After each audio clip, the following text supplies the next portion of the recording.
The doorbell rang sharp and sudden, echoing through the vast, silent house like a challenge. Daniel's heart barely reacted at first. Silence had become his companion since he moved into this mansion. Glass walls, polished floors, and rooms too large for a single man. This house was supposed to be proof that he had won at life. Instead, it felt like a trophy with no meaning. Hiring a housekeeper was meant to fix that, to bring order, routine, maybe warmth. He opened the door without thinking. For a split second, his mind refused to understand what his eyes were seeing. The woman standing there wasn't a stranger from an agency. It was Lena. His breath caught painfully. Time collapsed inward as memories surged, late-night conversations, shared dreams, the quiet goodbye he never explained. She looked older not by years but by responsibility. Her face carried strength shaped by sacrifice, and her eyes held a calm that unsettled him more than anger ever could. Then he saw them. 3 small girls stood beside her, perfectly still, as if they sensed the weight of the moment. They were holding tiny cleaning tools, treating them like important treasures. When the tallest one lifted her head and looked at him, Daniel felt the ground vanish beneath his feet. Those eyes. The same deep brown. The same shape. The same expression he saw every morning in the mirror. The second girl frowned slightly, studying him with quiet intelligence, while the third hid half behind Lena's leg, peeking out with shy curiosity. They weren't just similar. They were reflections. Precise. Unmistakable. "Is this the house?" one of them asked softly, her voice innocent and trusting. Lena swallowed before answering, her hand tightening around the strap of her bag. "Yes," she said, then looked at Daniel. "I didn't know this was yours." The address came through the agency. He couldn't speak. His heart thundered in his chest, every unanswered question crashing into him at once. The girls stared openly now, their curiosity warm, unafraid, nothing like the fear knotting inside him. He stepped aside almost on instinct. As they entered, their soft footsteps filled the house with sound for the first time. "Wife." Daniel stood frozen at the doorway, realizing that the past he had walked away from hadn't disappeared. It had been waiting. Daniel closed the door slowly, the quiet click echoing louder than it should have. The house, once empty and echoing, now breathed with soft movement and whispers. The 3 girls stepped forward cautiously, their eyes wide as they explored the space, touching the walls as if confirming it was real. One traced her fingers along the polished surface, another counted her steps under her breath, and the smallest stayed close to Lena, holding tightly to her sleeve. Lena set her bag down with careful control, as though keeping her hands busy would steady her emotions. She gave the girls gentle instructions, her voice calm and practiced. "Sit here for a moment. Just like we talked about." From her bag she pulled out folded paper and a small pack of crayons. The girls settled on the couch without complaint, their heads close together as they began to draw. The ease of it told Daniel everything. This wasn't new to them. Waiting was familiar. That realization struck him harder than the shock itself. He turned to Lena, lowering his voice. "We need to talk." She nodded once. "We will." But slowly. Daniel paced the length of the room, running a hand through his hair. He had faced boardrooms filled with critics and negotiations balanced on a single word, yet none of that prepared him for this moment. He stopped in front of her. "How old are they?" "Almost 6, she replied evenly. 6 years.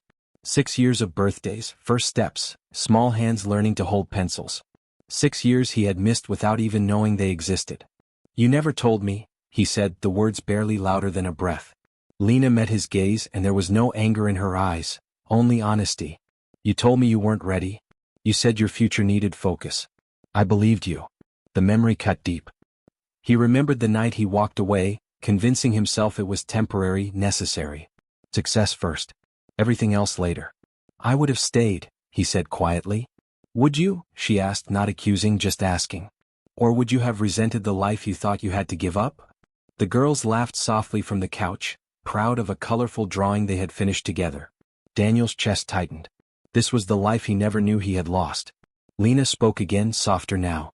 "I didn't come here for answers or promises. I came to work. What happens after? That depends on who you choose to be now." Daniel looked at the girls, his daughters, realizing this moment was no longer about the past, but about whether he had the courage to face the future he never planned. Daniel stood by the window long after the conversation paused, watching sunlight spill across the marble floor like a second chance he wasn't sure he deserved. Behind him, the soft scratch of crayons and the quiet murmur of the girls' voices blended into a sound the house had never known before. It was strange how quickly the space changed. It no longer felt like a monument to success. It felt uncertain. Alive. One of the girls suddenly hopped off the couch and wandered closer, her steps confident. She looked up at him with a serious expression far too thoughtful for her age. "Do you live here all by yourself?" she asked. "Yes," Daniel answered, surprised by how small his voice sounded. She nodded slowly as if confirming a theory. "That's a lot of rooms for one person." Her words landed gently but deeply. Before he could reply, she smiled, satisfied, and returned to her sisters. Daniel felt something loosen in his chest. Lena watched everything with quiet awareness. She noticed the way his gaze followed the girls, how his guarded posture softened. "They're used to making their own fun," she said. "They learned early." He turned to her. "Because I wasn't there." She didn't deny it. She simply said, "Because life doesn't wait." Later, while the girls explored the hallway under Lena's careful watch, Daniel found himself telling stories he hadn't planned to share. How he worked late nights to build a company from nothing. How every success felt empty once he was alone. Lena listened without interruption, the way she always had. "When I left," he admitted, "I thought I was choosing freedom. I didn't realize I was choosing distance." The girls reappeared, carrying their drawings. One held up a picture of a big house with stick figures holding hands. "This is us," she announced proudly. Daniel's throat tightened. "That's a beautiful picture," he managed. As they returned to the couch, Lena spoke quietly. "They don't need perfection. They need presence." That night, after Lena prepared a simple meal in the kitchen, Daniel watched the girls eat, laugh, and argue over small things. It wasn't loud or dramatic. It was ordinary. And somehow that made it extraordinary. For the first time in years, Daniel didn't feel like running. He felt like staying, and learning how to become someone worth staying for. Morning arrived differently in the house, as if the walls themselves had learned to listen. Daniel woke before sunrise, not to alarms or urgent calls, but to soft footsteps and whispered laughter drifting down the hallway. For a moment he thought he was still dreaming. Then he remembered, this was real now. In the kitchen, he found the girls sitting at the table, swinging their legs while Lena poured juice into mismatched glasses. They greeted him with easy smiles, the kind that didn't ask questions or expect explanations. It unsettled him how quickly they accepted his presence, how trust came naturally to them while he was still learning how to breathe around the truth. "Do you know how to make pancakes?" one of them asked. Daniel blinked. "I think so." They watched him closely as he tried, flour on his sleeve, movements clumsy but sincere. When one pancake came out misshapen, the girls burst into laughter, and instead of embarrassment, Daniel felt warmth spread through him. Failure didn't feel dangerous here. It felt human. Later that day, Lena prepared to leave for another job, assuming routine would resume as before. Daniel stopped her at the door. "You don't have to rush away," he said. "I'd like more time. With them. With all of you." She studied his face, searching for certainty rather than impulse. "Time is easy to offer," she said quietly. "Consistency is harder." "I know," he replied. "But I want to try." The girls clung to him briefly before leaving, their hugs quick and honest. When the door closed, the house felt quieter again, but not empty. Daniel stood alone, realizing something fundamental had shifted. His success had always been about building structures.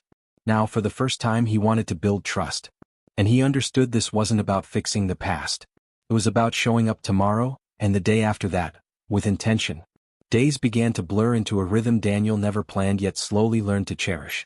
The mansion, once spotless and echoing, carried the gentle disorder of life.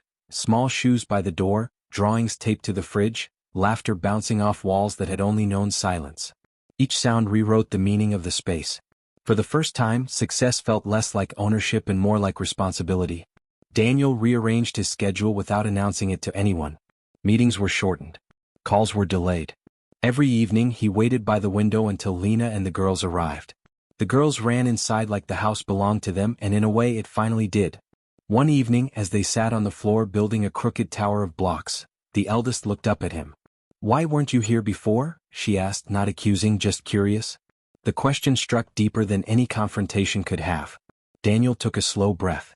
"Because I didn't understand what mattered," he answered honestly. She nodded, accepting the answer as complete. Children didn't demand perfection. They only wanted truth. Lena watched him from across the room, cautious but hopeful. Later, when the girls were asleep, she spoke. "They're starting to trust you." "I don't want to fail them," Daniel said. "Then don't disappear," she replied simply. That night, Daniel sat alone in his office, staring at a framed award on the wall. It had once defined him. Now it felt small. He realized that real courage wasn't built in boardrooms but in quiet choices made every day. For the first time he wasn't chasing more. He was choosing enough. The moment that changed everything came without warning. No dramatic announcement. No carefully planned speech. Just a quiet afternoon when rain pressed gently against the windows and the house felt wrapped in calm. Daniel was sitting on the floor helping the girls finish a puzzle, when the smallest one leaned against him and whispered, "You feel safe." Those 3 words struck him harder than any success he had ever earned. He looked at Lena, who stood nearby, her eyes glistening with emotion she didn't try to hide. In that instant, Daniel understood the weight of what had been entrusted to him, not as a title or obligation, but as a chance to become better than he had been. That evening he made a choice that surprised even himself. He stepped away from a major expansion deal he had chased for years. Not because it wasn't profitable but because it would cost him time he could never replace. For the first time he chose presence over progress, connection over applause. Weeks passed and the change showed in quiet ways. School bags appeared by the door. Family meals became routine. The girls began calling the house home without hesitation. Daniel learned their fears, their dreams, the way each laughed differently. He learned that love wasn't loud. It was consistent. One night as he tucked them in, the eldest asked, "You're not leaving, right?" Daniel smiled, steady and certain. "I'm right here." Later, standing in the hallway with Lena, he said the words he once ran from. "I don't want a life that looks impressive. I want one that feels true." Lena nodded, her voice soft. That's all they ever needed. As the house settled into silence, Daniel realized his greatest achievement wasn't built with money or ambition.